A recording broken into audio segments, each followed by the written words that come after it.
My name is Jorge Quiroga. I'm from Bolivia, South America. I know many of us here have come to beautiful Baku from a long ways away. I am by far the one that has come from the highest. I live in La Paz, Bolivia. 4,000 meters is the airport. It's a big advantage for soccer.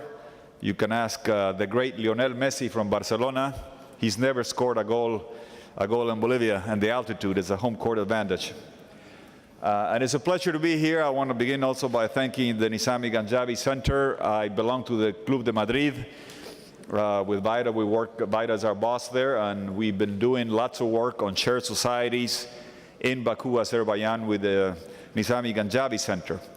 And I want to thank him for the organization of this beautiful event. And the organization was so impeccable that the timing of my return is wonderful. I leave about 5 in the morning on Wednesday, which gives us time to watch the Real Madrid-Bayern Munich soccer game before we go to the airport. The topic here is the post-2015 development agenda and shared societies as a way of making sure we achieve that agenda. For the ones of us that follow this, I can tell you that in Latin America, the Millennium Development Goals, the United Nations Human Development Report, were very good drivers to steer away from just plain economic discussions, GDP, balance of trade, exports, foreign currency reserves. A very economic-dominated discussion shifted to looking at health, education, poverty reduction, child mortality, and all the indicators that are on the 2015 Millennium Development Goals. It is very clear that many of the countries have successfully achieved those Millennium Development Goals. I would tell you that probably the #1 reason for many countries in Latin America, Africa, and perhaps Asia for having achieved those goals is the Chinese growth, demanding commodities, bringing in lots of revenue that then were used to achieve some of those goals. Now, we shouldn't ever think that because you have oil or gas or coal or copper, you achieve those goals automatically. There's plenty of examples of countries with surplus oil or mining that have not achieved those goals because they have wasted it, as opposed to the example of our host country here, Azerbaijan. I think MDGs, the Millennium Development Goals, have shown still that there are pockets of groups of people inside of countries that are still lagging behind in terms of development. People that are either from a different country of origin, migrants, people that are different color, different ethnicity, people that have different political ideas, people that have different religious beliefs, people from a different gender, from a different age, or selected age groups, still have not moved up in the development ladder to achieve the goals of inclusion. So the key is, post-2015, is there ways in which we can identify why groups are being left behind? And in this panel in particular, it's very clear that if you do not have, if those issues that differentiate you, ethnicity, age, gender, religious beliefs, political ideas, lead not only to socioeconomic discrimination, but also to differences that become so grave that they pose conflict, even violent conflict, it's very difficult to focus on reducing infant mortality when you're shooting at one another, or when you're trying to disgregate countries or different parts of your groups, of your population groups. So in this panel, we would like, it's perhaps somewhat polemic, how do shared societies, how can they allow you to resolve conflicts, perhaps conflicts that were from the past, or ongoing conflicts, or prevent conflicts, to then be able to have sustainable development? Now, it's very easy to know when you do not have the peace and security that allow you to have development. When you do not have it, you have CNN, BBC, and everybody in the world knows when you are lacking it.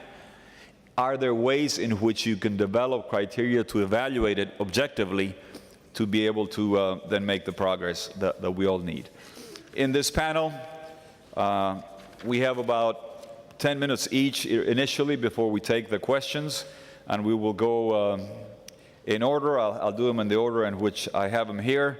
I'll first introduce and give the floor for 10 minutes to former Minister of Foreign Affairs of Turkey, former chairperson of the Turkish Grand Parliament. If I mispronounce anybody's names, feel free to mispronounce mine in reciprocity. Former Minister Hikmet Çetin from Turkey. You have the floor, sir. Thank you very much. Let me say a few words at the beginning, because when we talk about capital and human development, I think the security and stability is very important, because without the security and stability, it is very difficult to have sustainable economic and human development. If you look at this part of the world, because when we look at this area, the Cold War has led to outbreak of ethnic conflicts, leading to a large scale of global and regional destabilization and security concern. The South Caucasus region has been deeply affected by these conflicts. Nagorno-Karabakh conflict remained the main impediment to the establishment of the peace and security in the region. Emerging regional conflicts in our vicinity brought new and immediate security concern, not only for the region, even beyond the region. The Nagorno-Karabakh conflict has long historical background. In many ways, it is a residual of the Soviet period. It is one of the longest lasting frozen conflicts in this part of the world. The nature, I think, to look at the nature of this conflict, look at the facts and figures. Because this morning, the President mentioned very shortly. Number one, Nagorno-Karabakh is the integral part of Azerbaijan. And the second fact, not only Nagorno-Karabakh, about 7 rayon or sub-districts surrounded Karabakh under the occupation of Armenia. Number two, if you look at the figure, 20% of Nagorno-Karabakh Azeri territory is under occupation, which is different from many other conflicts. Thirdly, still 1 million Azerbaijanis have been displaced and continue to live away from their homes and towns in which they were born and grew up. To remedy these wrongdoings, by any definition, this is against any definition of international law. Although we have Minsk Group dealing with this issue last 22 years, but so far, Minsk Group has not been able to produce any results. It is stagnant and not moving forward. For that reason, I think we have to rethink about how to resolve this unresolved, protracted conflict in the future. And to my opinion, I think we have to start first stage to start with my personal view, let's say 5 or 6 districts before Nagorno-Karabakh, which is under occupation of Armenia, the withdrawal of Armenian army from, let's say, first 5 rayons or districts. There will be an important stage to reach peace and security in this part of the world. For that, we have to rethink and to rethink about how we can go ahead from now to resolve this issue. Because it could be done within Minsk Group, I'm not sure about that, or to think about new mechanism, how to deal with this issue. Because if we could not be able to find a peaceful solution to this unresolved conflict, we may face a very difficult situation in the future, because one cannot stay forever. That territory has been under occupation of Armenia last 22 years. And I think for this kind of problem, you need political leadership. Especially, I urge Armenian people and Armenian leadership to rethink about this conflict, what they have lost, what they have losing, and what they have gained after resolving this issue. Because if we look at the economic and social problems in Armenia, I think this is going they are in a very bad situation. And this region needs cooperation, needs collaboration for new projects in the future. And Azerbaijan can lead this with Armenia after the peaceful solution. And because we have many energy projects, industry projects, infrastructure projects in the region, can include Armenia in the future after resolving the Nagorno-Karabakh issue. And to my view, Turkey with US, Russia, and European Union, they can rethink about this unresolved, protracted issue for solution.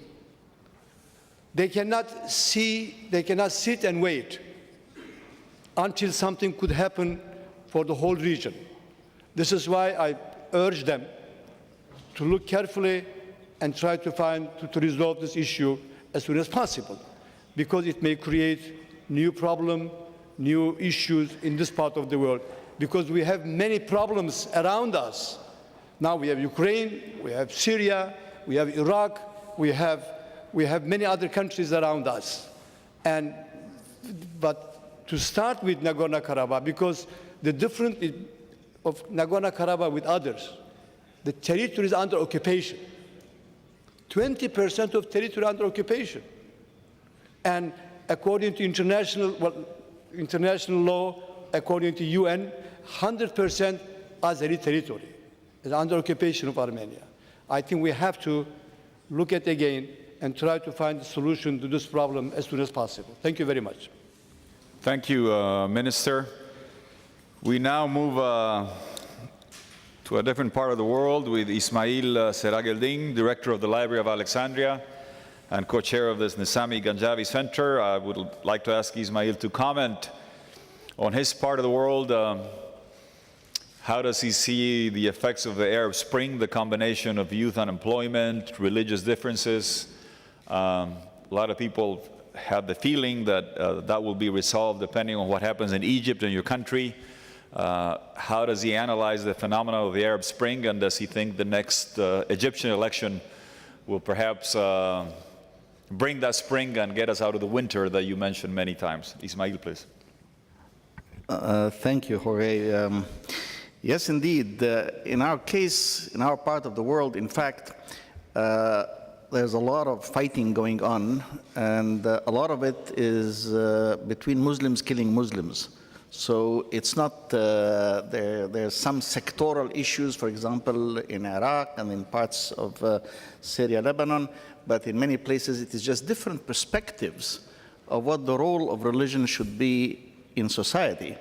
So that it's not a straight Muslims versus Christians or so on that is going on. And yes, indeed, the Arab Spring, which we all welcomed with such glee, for many turned to an Islamist winter. And peaceful demonstrations became violent confrontations. So I'd like to address in my 10 minutes 4 questions. Why did it start? And what happened to turn it from peaceful to violent? How do we overcome the violence? And where's the way out from the spiral of violence where we are? So why did it start? Indeed, I think we can say that it was the absence of the concepts of shared society, which we can now recognize, enormous disparities, inequalities, real and perceived, in both wealth and social status, poverty, fear, and exclusion. Exclusion also in terms of a monopoly of power. It's interesting to note Ben Ali in Tunisia stayed in power for 24 years, Mubarak in Egypt 30 years, Gaddafi 42 years in power, so exclusion of all other participation in decision. And with that long tenure, the arrogance of state policing apparatus, concomitant alienation of the people reaching new heights while our rulers remained insulated and cut off from the pulse of the city. And then suddenly, it changed. When the self-immolation of a young street vendor in Tunisia sparked the downfall of Tunisia's rulers, started the Arab Spring, hundreds of thousands of Egyptian youth began to respond to a cyber-based call for solidarity with a young Alexandrian who died in police custody. And again, it was like lifting a pot and looking in, and the flashes showed us a very difficult reality. There was anger in our hearts, there was frustration in our lives, there was violence in our streets and incompetence in our institutions. There was hesitation in our decision-making, corruption in our highest offices, and aimlessness among our youth, many of whom were unemployed and had no prospect of a career to look forward to. There was also anxiety among the elders, for there is desolation for many of those who looked to religion to bring peace and solace into their lives, as politicized religion, divisive and full of hate, edged out the compassion that one finds usually in spiritual callings. But above all, there was a new generation of young people who had a rejection of a society which lived in fear, in pervasive fear. And I think in many ways, if you reflect, this is also a lot of what happened in Eastern Europe back in '89 and so on. The fear of authority, fear of straying from the conventionally accepted, fear of the new, the untested, the unknown, but no more. For now, the people were no longer afraid. They refused to be afraid. And they reappropriated power from those who had so long wielded it. The streets filled with people who had been banished from the equivalent of the agora, the open space where one can speak. The streets became the agora, and the people reappropriated the space of freedom and called for a new order, a new form of expression. These same young people, in an exulting moment, protected my institution as they burned down the government building next door. They held hands and said, "This one is ours, nobody touches it." But it is beautiful. Then what happened? Why did it turn violent? Well, in some cases, it's pretty straightforward. The state authority was not ready to give in to the powers. Mr. Mubarak stepped down after 18 days, but that was not the case. Mr. Ben Ali left also early on, but in Syria, that is not the case. In other places, that is not the case. The authorities fought in Libya, in Syria, and now, after an aborted attempt at democratic transition, also in Egypt. So the revolution had started with a magnificent grandeur in its waves of youthful, peaceful protesters armed only with the power of their convictions. But violence and the scramble for power tainted that greatness, and blood has been spilled, and violence has taken its toll. And today, in Egypt, we are locked into an epic struggle between the forces of the allies of the Muslim Brotherhood and some of its remnants, and the forces of the state being cheered on by the vast majority of the people to confront them, and with a campaign of streams of attacks against these Islamists in the state media. The terrorism has started to occur, and the calls for law and order and for an iron hand are widespread. But to me, they are raising the ever-present specter of an autocratic state and its apparatus of repression. That's the price you pay for waging a war on terror, for wanting security at any cost, order by any means. We risk embarking on a slippery slope towards the autocratic state. I think the terrorism that is here and being pushed by Islamist and jihadist allies will eventually fail, for ultimately terrorism always does. But in the meantime, it leaves its legacy of the dead and maimed behind. So we are now in the circle of violence. How do we overcome it? Well, we should remember the early days of the revolution, the grandeur and nobility of the peaceful demonstrations that stunned the world and brought to life dreams of better tomorrows. It's now over 3 years since we launched our revolution, and many young people have paid with their lives for the pursuit of their dreams, whatever these dreams were. And the dead are still among us, not just in the grieving of those who loved them, but in the burden they pose to our memory. I'm taking that phrase from Wole Soyinka, who survived the Nigerian civil war and wrote of the burden of memory and the muse of forgiveness. Because it is almost criminal to think of forgetting them and moving on. To forgive and forget would be a form of treason for the victims of the past. And yet societies must be able to move on. They cannot live in the past forever. They must turn the page and create the new, and the sins of the fathers should not be visited on the sons. And that is why Soyinka writes of the muse of forgiveness as well as the burden of memory. And that innate dualism will remain within us, but the better angels of our nature will tell us that it is better to let the wheels of justice, guided by the due process of law, deal with the murderous few, and to forgive the many who may at some time, or even now, sympathize with those few. That is the path of national reconciliation and the only path to build a future for our children, the path that the better angels of our nature call on us to follow, and even more, the great figures in our history also tell us so. Indeed, Jesus calling forth to forgive his enemies for they know not what they are doing, the Prophet Muhammad entering Mecca after years of conflicts with Quraysh and declaring a general amnesty, and among our own two mortal politicians, Lincoln freeing the slaves and covering with a blanket amnesty all those who caused and fought the Civil War against the Union. Gandhi reminding us that pursuing a policy of an eye for an eye will make everyone blind.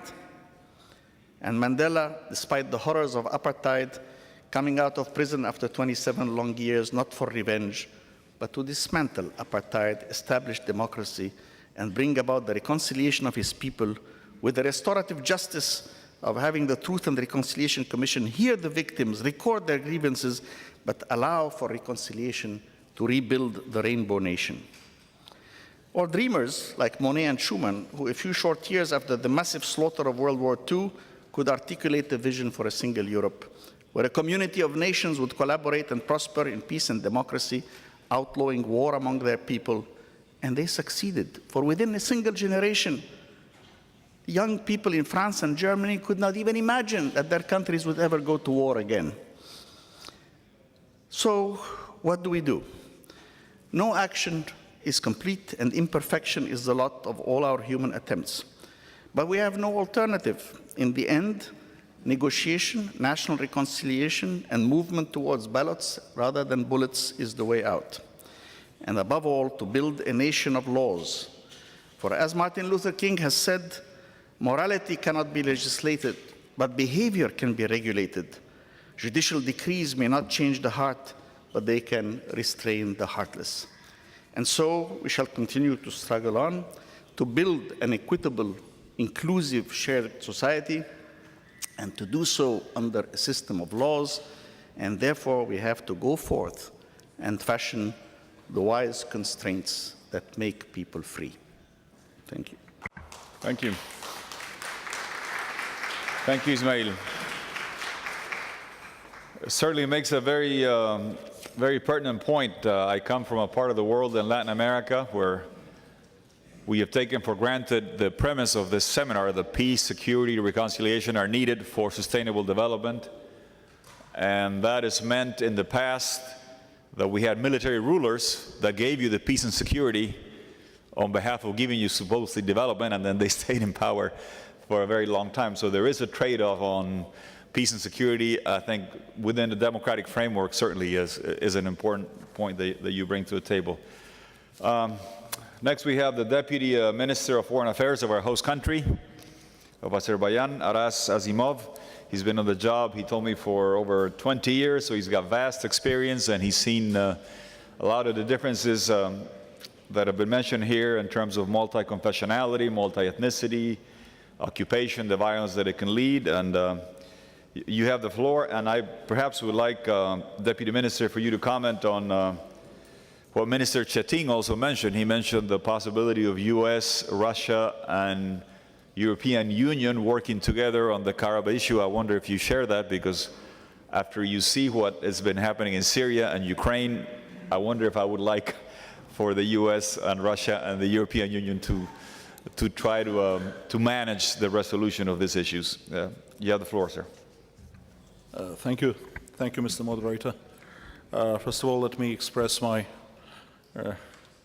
honor and pleasure which I have here to be at the same panel with such eminent and distinguished members of the international community, and I want to thank for that the organizers. I think this conference of such a high level, going through this quite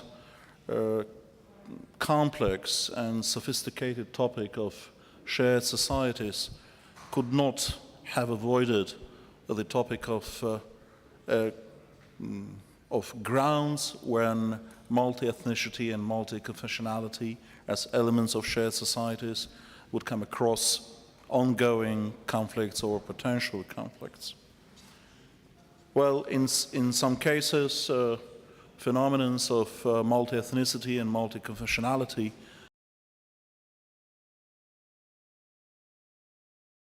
valid elements, valid assets for managing disputes in societies and helping to alleviate and even to find solutions to some disputes.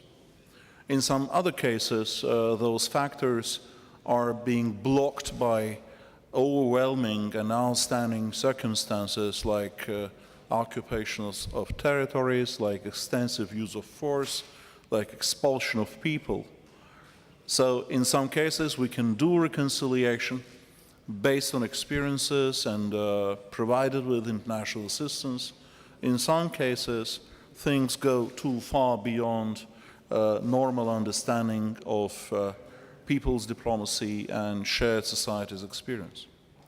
I'm happily representing a country which may become an exemplary one in terms of multi-confessionality and multi-ethnicity. We have many ethnic communities living in Azerbaijan. We have all major religions represented in Azerbaijan here, and all of them live in peace and comfort. The conflict which has been so seriously raised here by Minister Hikmet Çetin of Turkey is the one long-standing, is the one most outrageous, and is the one most politically affecting the situation in the South Caucasus. Just to demonstrate that, imagine what could be the South Caucasus as a region, where could go this region beyond the current achievements of progress once there was no conflict between Azerbaijan and Armenia, and once these countries could enjoy neighborhood in good terms. Experiences of Europe and some European countries represents here. Experience of Europe is wide. We are used to enjoy the European Union political wisdom of shared societies and ways how to deal with multi-ethnicity and multi-confessionality. In some cases, countries respect rights of national minorities. In some cases, countries do not recognize national minorities, but still having them in their territories. In some cases, countries insist on talking of human rights of persons belonging to national minorities. Sorry for this linguistic equilibrism, but this is happening in international documents, in international formats, where I have some modest experience. So a model approach of a shared society to a solution of a conflict cannot be placed in a precocious bedrock of one-size-fits-all approach. But at the same time, experiences have to be used extensively. But until we reach such a common ground where we could use the tools out of the box of shared societies, we have to eliminate the outstanding realities, those circumstances which prevent us from coming across the table and going into reconciliation with an ethnic community. Another thing is we should not misuse the toolbox which we have, and we should put rightly that in a political framework. Definitely, ethnicities is something to consider in among issues related to a conflict in a particular country. But it is not the only one reason. And so far, I have many examples where issues between ethnicities could be dealt easily once there was a conducive political framework, once there was comfortable situation in the region. And that gives me a reason to raise the issue of geopolitical charges and political reasons behind those conflicts, which we already started discussion of, and we can go along the lines during, although very restricted, time we have for this session. So elimination of circumstances which prevent us from reconciliation would include, first of all and foremost, withdrawal of forces from territories being occupied, providing rehabilitation of territories, including the communications, housing, normality, normal conditions for life of people, returning those communities expelled from the territory back homes to enable them to get a neighborhood restored again in between communities once having fought the war. And only in such a positive situation we can deal with the political situation, we can solve or attempt to solve a problem. There are a lot of current circumstances, nevertheless, which prevent me from being so idealistically tuned and actually disapproving some hopes. The question is not only about whether the other side, the opposite side, is ready or not. The question is how international communities' responses are adequate to such a situation. Was international community prepared and was in time ready to take those necessary political decisions, to warn and to draw back an aggressor and to give a right message in a time when it is needed? Johnny comes lately, usually it is said in US. Well, things came too late in some cases, and we have seen the results of this hesitation. Hesitation, reasons or motivations of that are so complex and at the same time are so simple that I would not dare going into that. Just referring to Hikmet Çetin's reference to Minsk Group issue, the Minsk Group actually is an international institution composed of regional countries and leading European and Western community countries. We have Russia, France, US, Turkey, Germany, Italy, Switzerland in it. What else do you need? These are major players.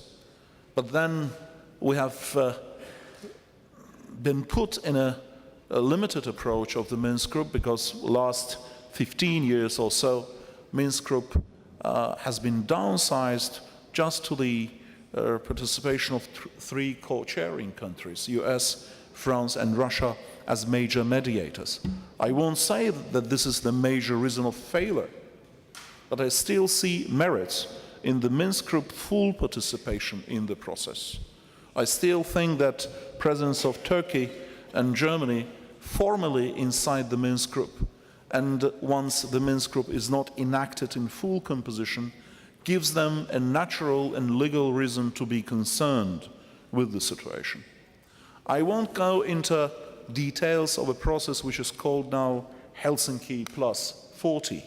That is the process which is supposed to mark and further charge in the process of OSCE once started already 39 years ago, and 40th anniversary would be held in 2015, hopefully in Helsinki. But the question is about where this process is going on.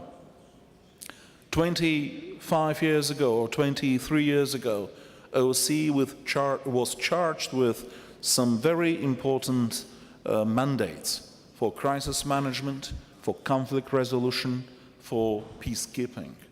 Whereas today OSCE are going to lose these capacities because of some major disagreements among major powers, major players inside. We see that OSCE is actually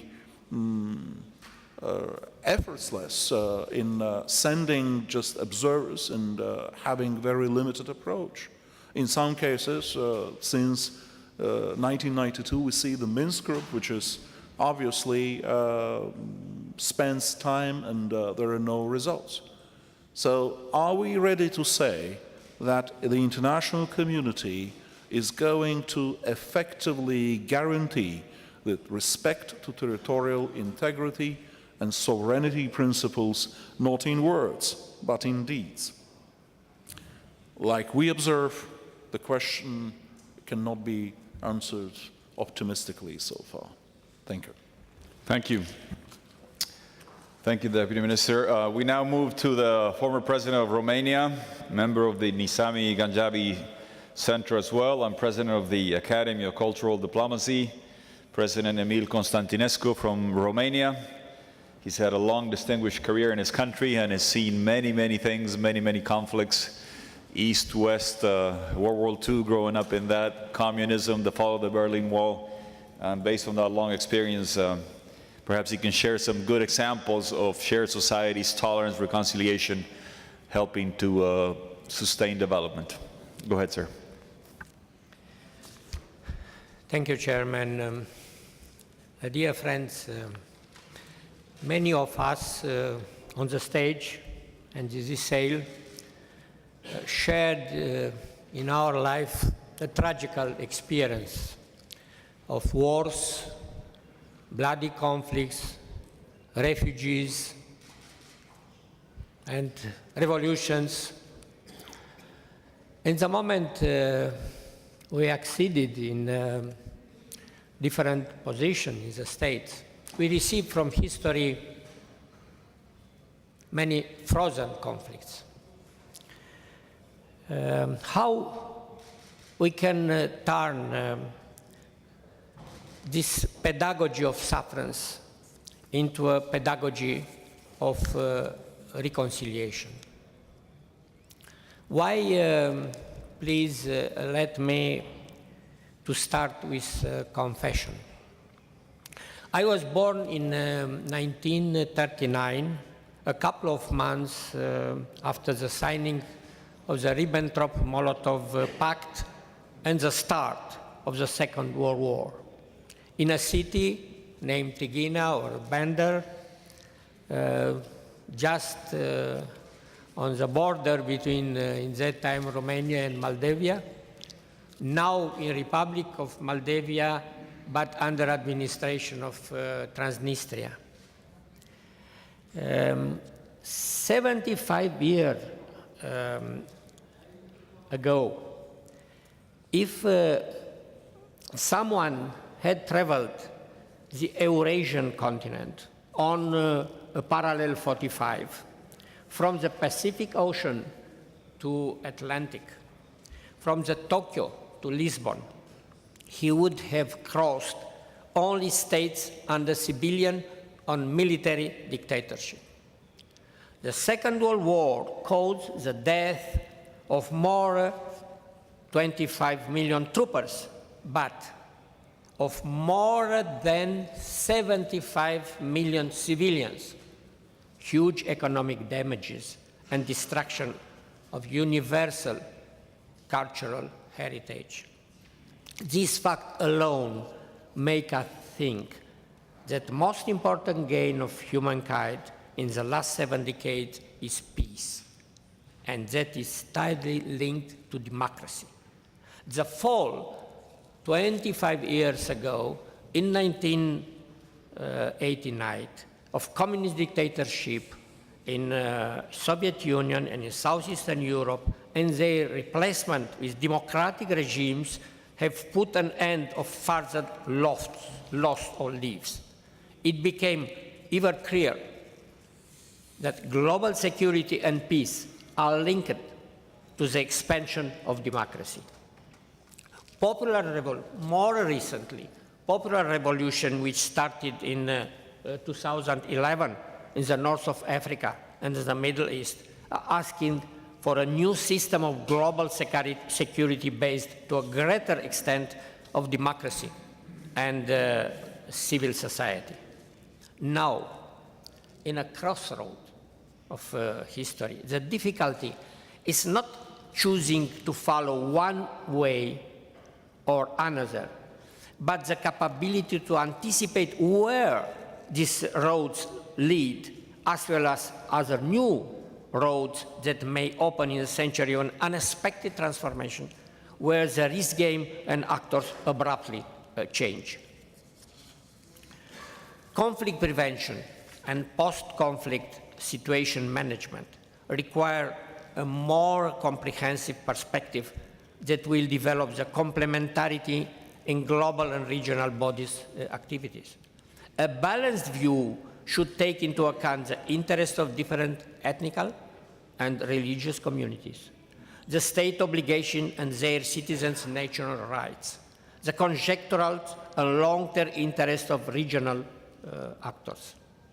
It can only be elaborated by involving representatives competent to express plural standpoints, questions, and aspirations for hundreds of millions of people living in today's world. Political structures can be complemented by civil social structures. Only such a process to consolidate respect for people, democracy, and common security may reach the depth that only people's true will can guarantee. It can create an efficient tool in a setting up of a new culture of dialogue and collaboration within the entire world. The preventive vocation will constitute the milestone of its short-term security. This fact involves raising complexity of analysis and ways of action. The repetitive crises have unfortunately shown that punctual preventive interventions are not enough and should be part of a complex and long-term action. They have to take into account the overall aspect of regions and overall aspects of problems that might destabilize from economic difficulties and to stereotypes anchored in conflictual mentalities, from precarious communication ways to unconventional security risk.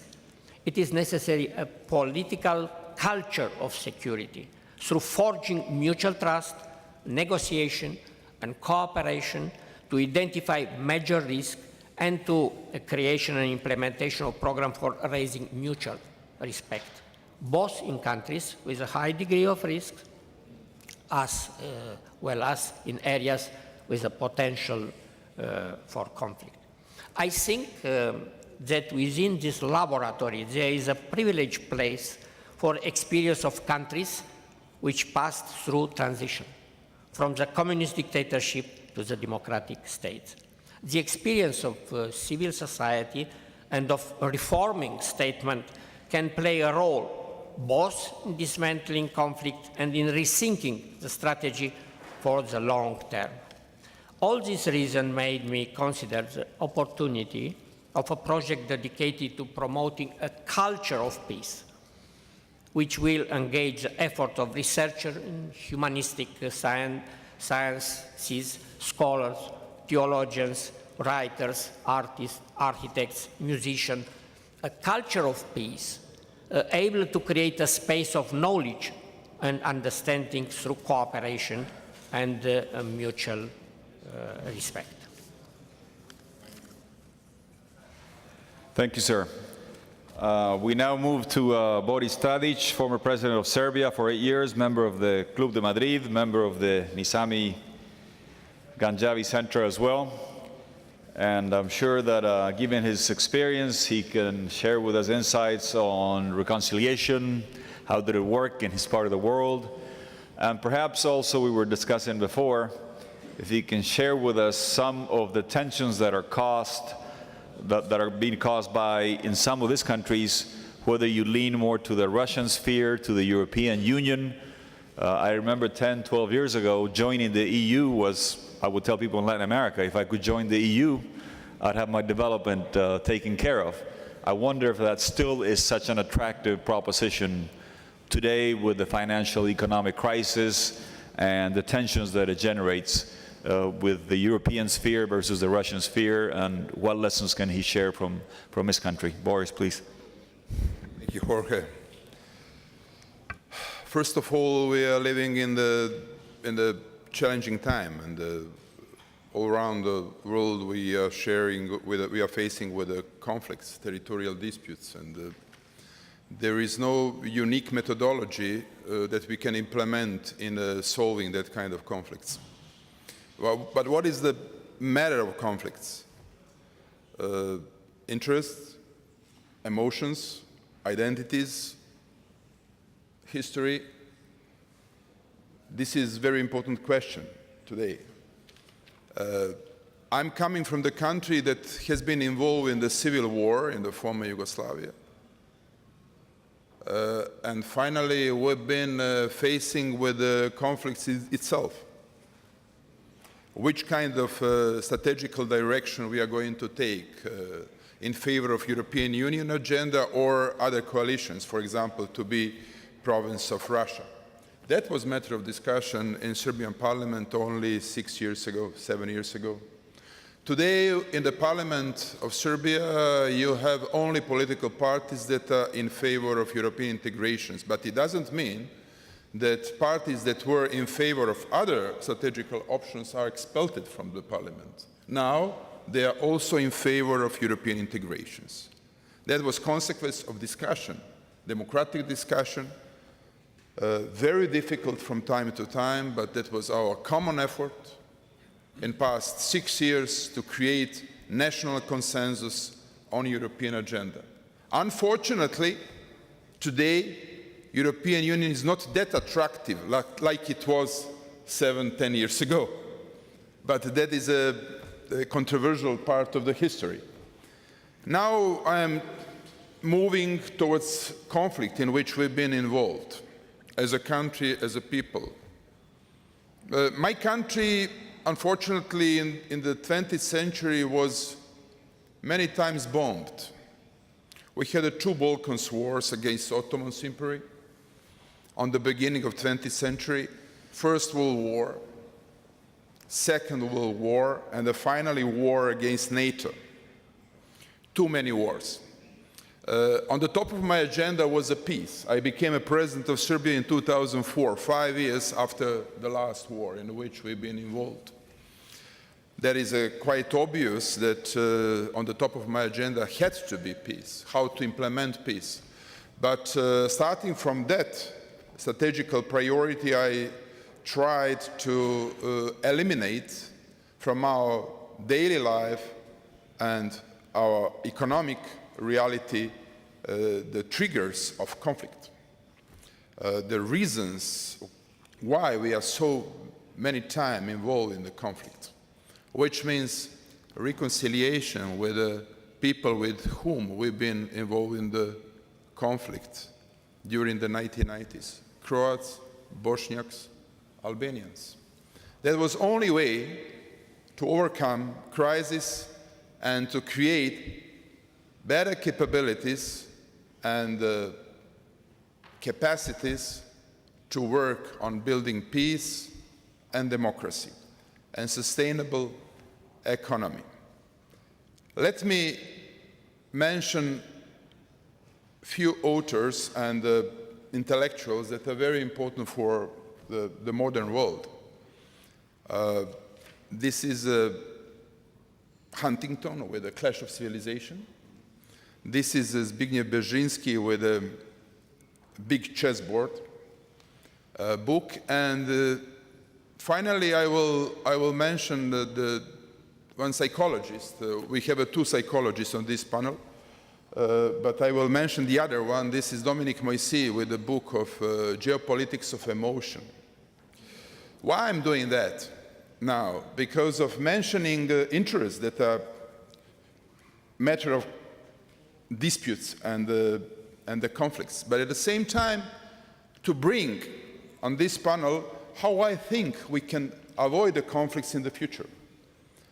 Interests are, for sure, this is quite obvious, the reason why we are entering conflicts. And interests are normal consequences of the human lives, individuals, also nations, countries, states, that are very often behaving like individuals with emotions.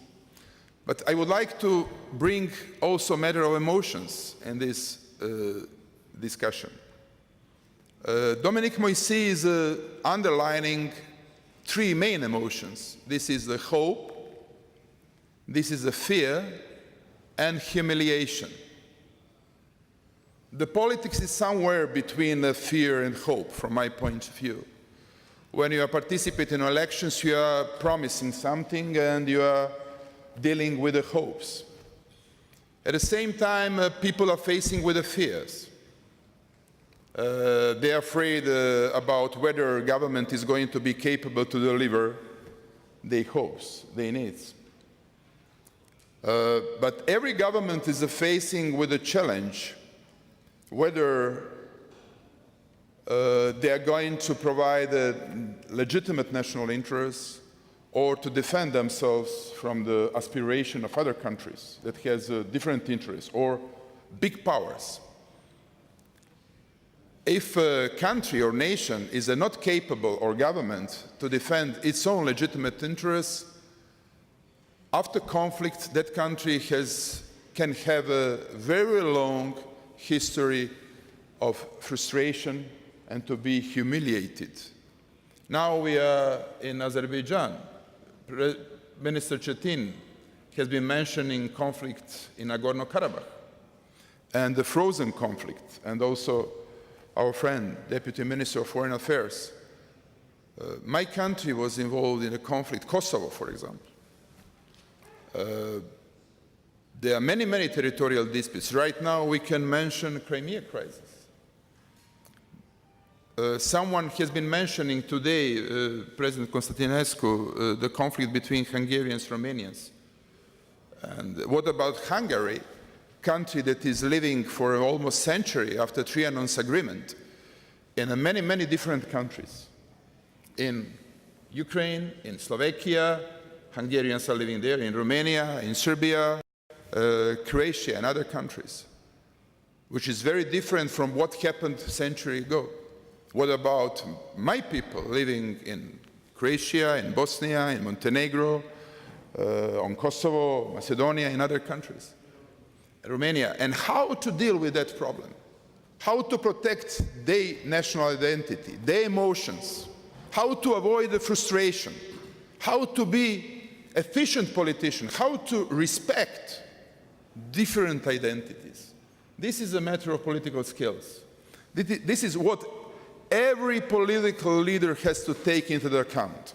If we are in favor of sophisticated power, of soft power, this is very important. If we are in favor of shared society. And now I am asking you, are we living in the shared society, or we are living in the societies where big power are defining rules? This is one of the most important issues today. I'm afraid that every few years, every few decades, we have a paramount shift in the political trajectory. For example, after Crimea crisis, we are waking up in a very different world from what happened only a few months ago. and what is going to be in the next few years and every few years. When I've been facing with the problem on Kosovo, I was appealing on all my counterparts to take into consideration implication of Kosovo issue. Many of them are right now saying this Kosovo is a unique case, but every case is unique. We are not talking about unique case. We are talking about connections between that cases that are bringing countries and nations in humiliation. Now we are coming to Dominic Moissy's book. If outcome of politics is a humiliation, where is the end of history? Where is the end of that political process? What is going to be final outcome? What is the role of politics? How we can really establish shared society? This is a very important question today to everyone, for all of us. Now we are in Azerbaijan. I would like to mention the skill, not only emotion, that is very important from my point of view. This is empathy. This is very easy to understand yourself, but this is very difficult to understand other persons, legitimate interests of other people. As the president of Serbia, I've been always asking my opposition, nationalistic opposition, to take into account legitimate interests of Albanians, Croats and Bosniaks. But, you know, nationalistic policy is always in favor of defending its own interests. But this is very easy. This is not politics. This is not politics that can bring us in a better world. And this is why, if you're asking me, am I pessimistic or optimistic in that context? I am more pessimistic. To be more open, I'm more skeptical. But we have to be very optimistic. But we cannot be naive. If we are naive, every few years we are going to be affected by paramount shift in the history of the mankind, and we are not going to be able to solve conflicts and disputes. This is why I brought in this discussion, this panel, not only issue of emotions, not only issue of interest, but also emotions, to take into the consideration whole aspect of the world and the states and the societies in which we are living. Thank you, Boris. Yes.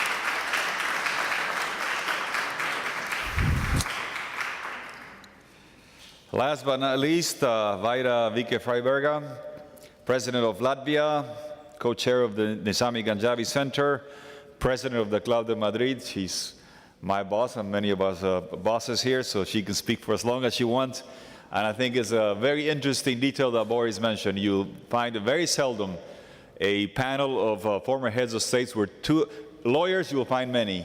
Engineers, not so many. Psychologists, not that many, except here in Baku. Two psychologists in a panel, very successful former heads of states, and members of the Club de Madrid. Maybe that'll be a requisite from now on. Vaida, it'd be nice if you share with us not only issues about Latvia, but in your experience, Club de Madrid, and the broad observations that you make on your different organizations that you belong, general criteria that is applicable to many countries in terms of shared societies, reconciliation, helping to drive development, and helping to foster a climate where a post-2015 agenda can be built.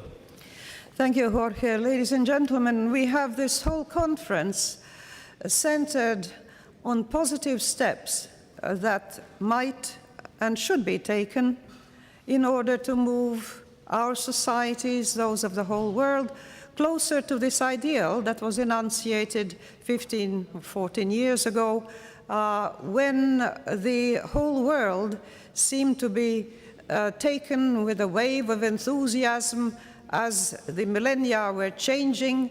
Of course, the world doesn't know anything about it, but it was very, I think, inspiring to think that for 1,000 years the date had been written with a 1 and now it would start with a 2 for the next 1,000 years. We would not see the time when a 3 came along, but it was sort of exciting to be living at that time. It was also a time when we had just seen really major historical changes in Europe. The Berlin Wall came down, the Iron Curtain disappeared. Countries that had been oppressed for half a century all of a sudden recovered their independence, and countries that had been subject vassals, satellites of another, also took on their full responsibilities and their full dignity as independent and sovereign states. We have been since then charting the waters of what makes for smooth sailing in a world where there would be as few conflicts as possible and where as much of our lives could be spent in growing, in thriving, in reaching the full potential that each of us as individuals, that our nations, that our regions are able to achieve. But if you think of the old maps of the Middle Ages, remember you had half-charted continents, some of them sketched in and some less so. And I think when we walk out of this conference, we will also see that we have sketched in the post-2015 world with some very useful guidelines and coastlines, if you like, of the new continent of humanity.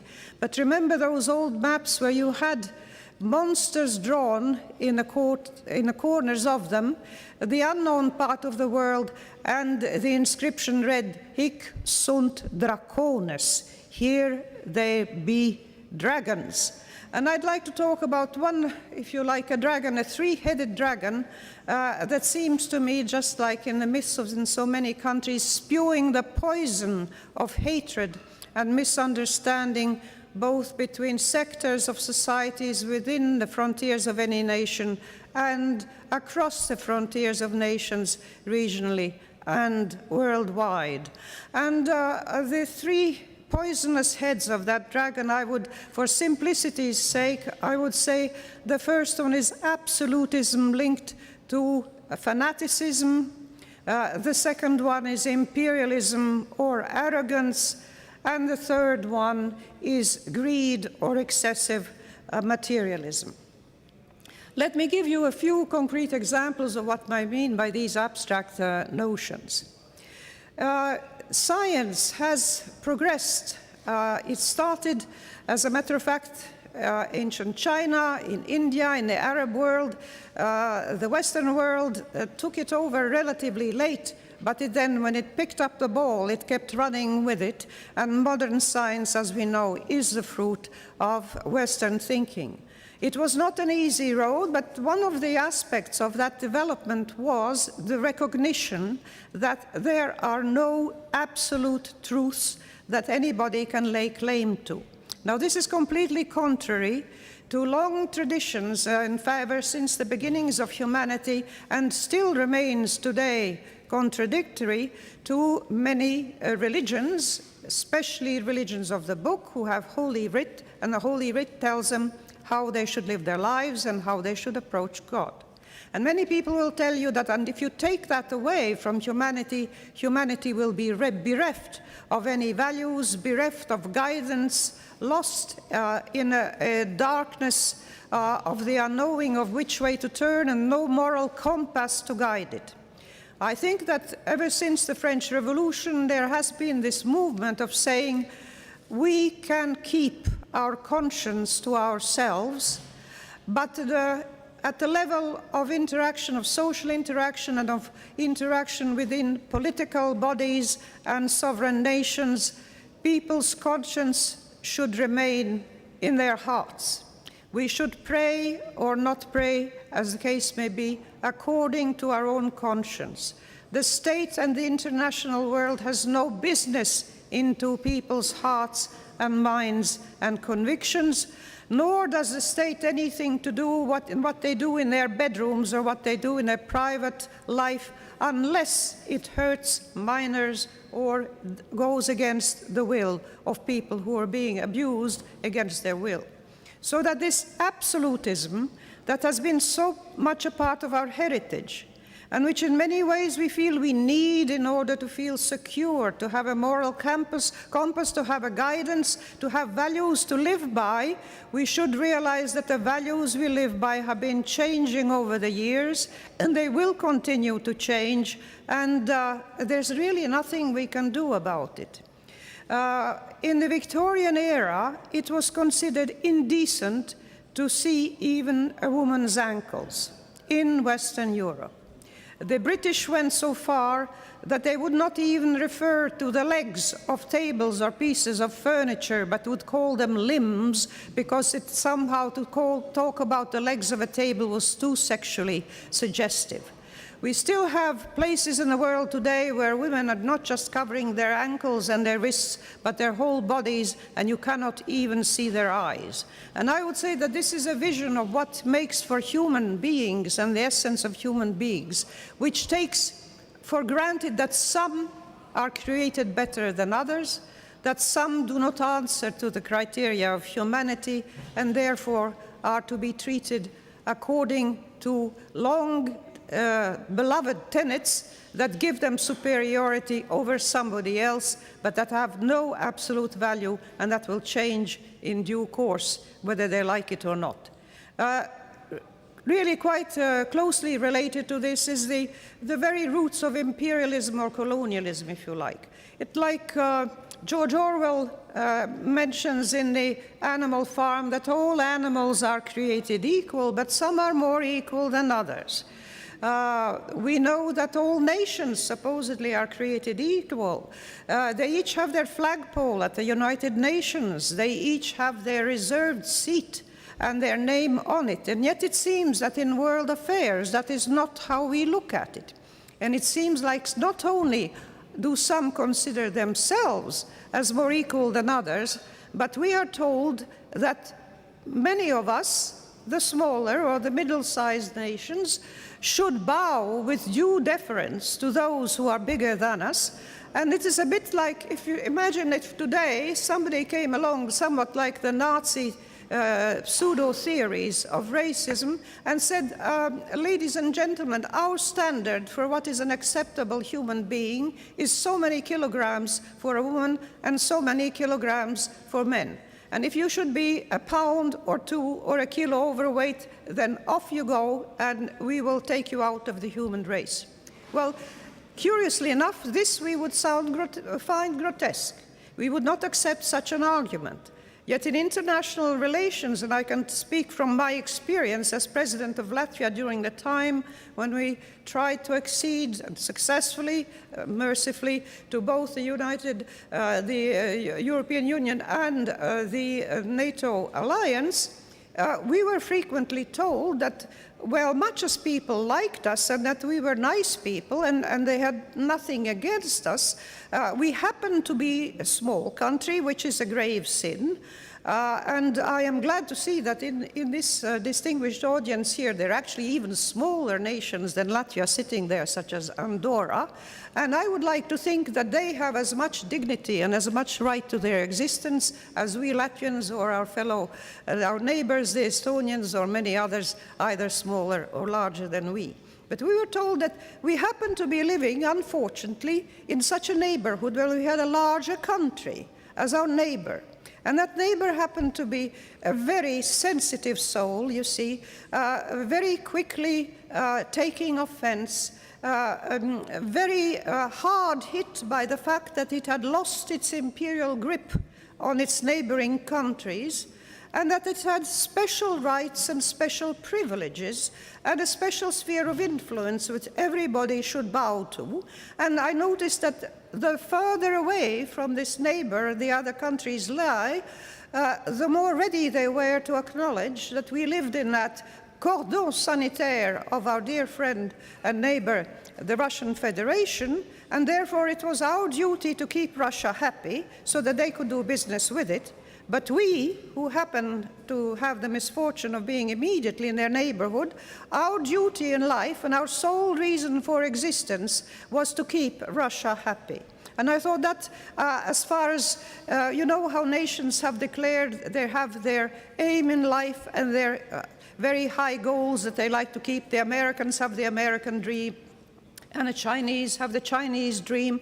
Well, it seems that our dream, we were not allowed to any other dream, but all Latvians, Estonians, Lithuanians, and so many Azerbaijanis, and so many others, there's whole reason for existence. The good Lord had put us on this earth to keep Russia happy, because Russians have such sensitive souls that they get offended, they get humiliated if their neighbors recover their independence, and therefore it's up to us to keep them happy.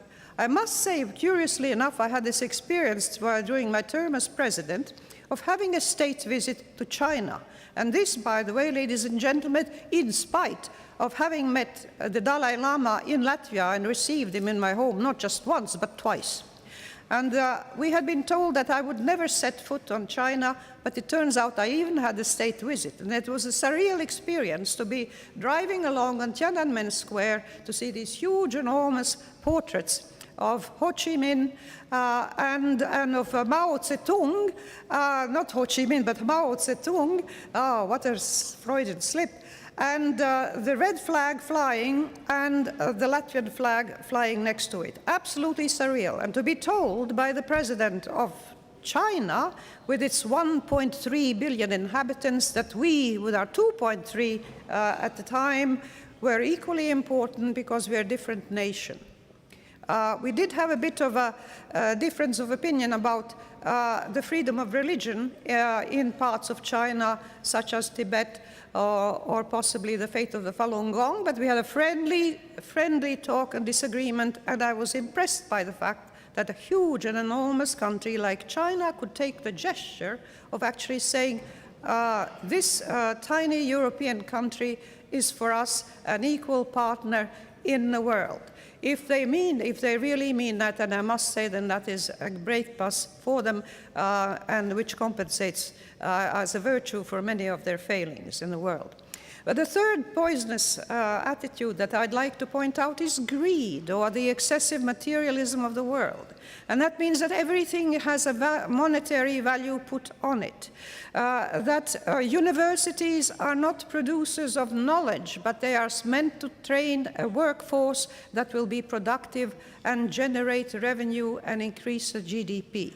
We then forget about poetry, and this is why, among other things, I am so keen on and happy to be co-director of the Nizami Ganjavi Center. I think that poetry is as important as the GDP and how much money you make.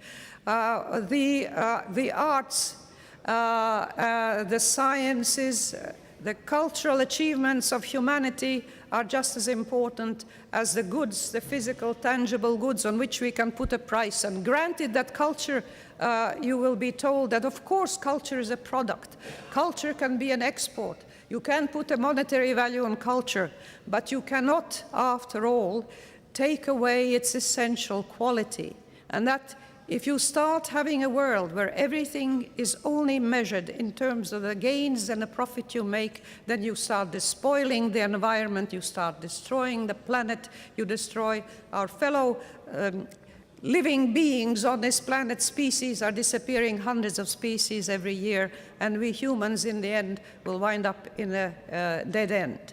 I think the common trait to this is why I call it a three-headed dragon, is that essentially it all boils down to our concept and our conception and our understanding, what does it mean to be human? It is what Tillich, the great theologian, talked about, the dialogue between the I and the thou, not just between man and God, but between I and thou as human beings. If I, as a human being, like to feel that I have some worth, value, and I'm worthy of respect, then surely I must mirror this in looking at you and saying, I fully respect you in your diversity, in your quality, which may be different from mine, the values you may have at the time that are not shared, but we can share our common humanity, and from this common humanity we can derive the common pathway to our shared societies, to our shared planet, and to our shared worth. We are, you and I, part of the same family, of the human family and the human family of nations. If we understand that, everything else follows, and the recipe is very simple. Thank you very much.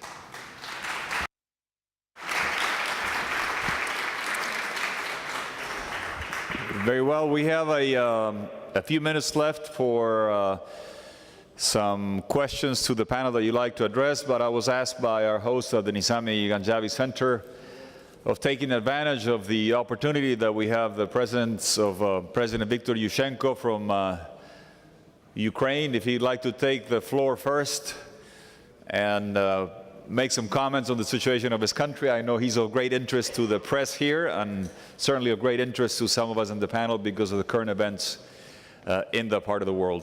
Перш за все, я хотів би подякувати президенту Азербайджану, Мадридському клубу, всім учасникам сьогоднішнього зібрання за можливість зустрітися, багатьох із вас побачити і виступити по нашій заглавній темі. Мені здається, якщо ми говоримо сьогодні про цілі розвитку, першим параграфом нашої дискусії повинно стати питання безпеки регіону.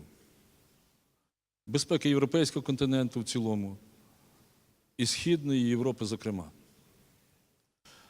Давайте подивимося на політичну карту Європи і особливо Східної Європи. В сьогоднішніх дебатах ми не один раз згадували, в Азербайджані анексовано 20% материнської території. В Грузії анексовано 20% материнської території. В Молдові анексовано більше 30% материнської території. В Україні анексовано не так багато, поки що 1/25. Але все залежить від нашої позиції. І чесної відповіді на те, як пан президент, мій друг Борис Тадійович говорив, а які причини цих конфліктів? Мені здається дещо наївним покладатись на те, що самим глибинним у цих конфліктах є етнічні непорозуміння. Я розкажу вам свою українську історію. У нас у Криму, у Сімферополі, була одна українська школа. Зараз вже її немає. В Криму немає жодного українського театру. В Криму немає жодного українського кінотеатру. В Криму немає жодної української бібліотеки. В Криму немає жодної української газети. Але ця територія стала предметом анексії Росії по одній причині – гноблення російськомовного населення. Цим я хочу сказати, що не етника в цих конфліктах є ключовою проблемою. Хоча, очевидно, в тій чи іншій мірі вона може існувати. Нам треба навчитися дати чесну відповідь на ці конфлікти. Я переконаний, що конфлікт між Азербайджаном і Вірменією, якби за ним не стояла Росія як хрещений батько, його можна було вирішити ще до літа цього року. Якби за молдовським конфліктом не стояла Росія, його можна до осені було вирішити. Взагалі б не було конфлікту в Абхазії, Осетії чи Криму, якби його в своїй доцільності політичній не побачила Росія. Як би ми не аналізували ці конфлікти, обов'язково одною стороною цього конфлікту є Росія. Напряму чи опосередковано. Чому це виникає? Декілька часу назад російський президент сказав, самой большой трагедией 20-го столетия есть развал Советского Союза. Я заважую, не трагедія Першої світової війни, не трагедія Другої світової війни, і тут вже називали цифри жертв, не трагедія Голокосту, не трагедія Голодомору, є найбільшою трагедією ХХ століття. Розвал імперії є найбільша трагедія. А в одному із слідуючих інтерв'ю цей же чоловік уточнює, а що таке Совєтський Союз? Это та же Россия, только название иное. Я, шановні колеги, мушу сказати, Коли ми хочемо проаналізувати правдиво ці конфлікти, це конфлікти між двома категоріями. Це конфлікти між демократією і московським самодержав'ям. Це суть цих конфліктів. Я не можу стверджувати, чи сьогодні від Карелії до Чорного моря є залізна завіса, але я стверджую, що пластикова завіса існує. У Європі два різних світи з різними вартостями, з різними цінностями. Наскільки ми з вами будемо солідарні, ми можемо відстояти демократичні європейські цінності. Наскільки ми будемо несолідарні, ми їх будемо програвати в Карабахі, в Придністров'ї, в Криму, в Осетії, Абхазії. Я хочу сказати, що це конфлікти геополітичного виміру, насправді. І тому не запитуємо, по кому дзвонить дзвін. По всіх нас. Це проблема всіх. Це не проблема двостороння. Це не проблема локальна. Це геополітична. Звісно, в мене болить серце за все, що тут говориться. І за Україну, зокрема. Можливо, цей конфлікт, який привів нас до того, що ми сьогодні, як ніколи, відчуваємо, що ми знаходимося на рубежі зміни світового порядку. Адже за територіальною цілісністю і суверенітетом України стоять гарантії 5 найбільших держав світу. Росії, договори якої нічого не значать. Америки, Франції, Британії і Китаю. Цікаве запитання. Чи спрацює сьогодні міжнародний інструментарій по дотриманню гарантій цілісності України після того, як Україна здала третій в світі ядерний арсенал? Чи ми знову станемо перед фактом? Договори пишуться не для того, щоб їх виконувати, і міжнародні гарантії сьогодні не працюють. Тому не запитуйте, будь ласка, як вирішувати сирійський конфлікт в такому разі, як вирішувати північно-корейський конфлікт, іранський конфлікт, коли дане слово і виписана гарантія в світі не працюють. Дуже показова річ, шановні. І я хотів би, щоб сьогодні від нас вимагається, власне кажучи, один тверезий політичний крок. Перед нами один іспит сьогодні, як перед об'єднаною Європою, зокрема. Чи може в тій ситуації, яку ми зараз обговорюємо, об'єднана Європа мати консолідовану позицію? Я хотів би, щоб це була єдина позиція. Але я думаю, що варто мріяти хоча б про узгоджену позицію щодо тих дій, які треба зараз вчинити до агресора. Чи ми знову будемо говорити про робочі місця, про ціну на газ, про економіку чиюсь? Ви знаєте, я відмовляюсь від оцієї частини дискусії. Ми сьогодні говоримо про інші вартості, які зробили Європу.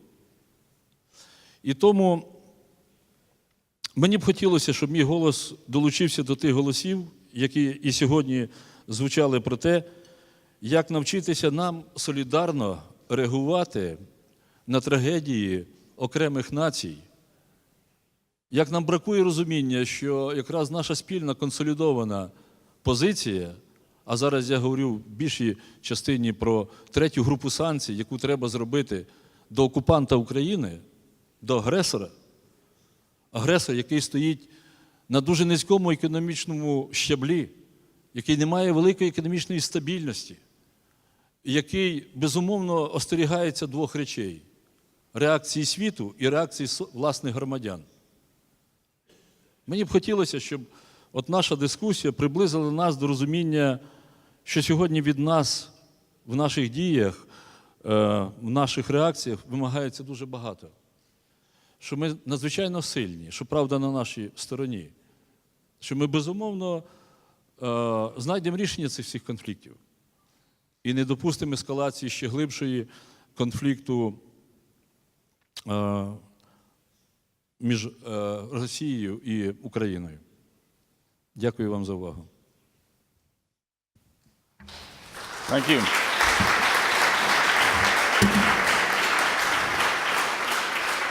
Thank you, President Yushchenko. I have unfortunately been informed that we're running a bit late and some of us have to go to the dinner. So I've been asked to we don't have time for more questions and comments right now. I appreciate all the panelists' positions. I think very interesting discussion. Lots of food for thought in terms of how to build shared societies and how to work on avoiding conflict, many times driven by occupation, clearly highlighting the need for international community architecture to be able to address some of these issues and be able to move forward within a framework of democracy, peace, and security is important for all. Thanks very much for the panelists, and I think I'll close with a thought of a phrase that the president of Brazil, Lula, used to use as a campaign, using what Boris said about hopes, fears, and humiliation. The campaign slogan in Brazil was, La esperanza gana el miedo, hope always defeats fear. That is true if you have democracy, you abide and respect human rights, and you have freedom of expression. Unfortunately, in many places, when groups get discriminated, when there's occupation, when there's autocratic rule, unfortunately, fear still can defeat hope. I think the best way to have hope defeat fear is to avoid humiliation and have democracy and human rights, and thanks for the contributions for this panel. Thank you.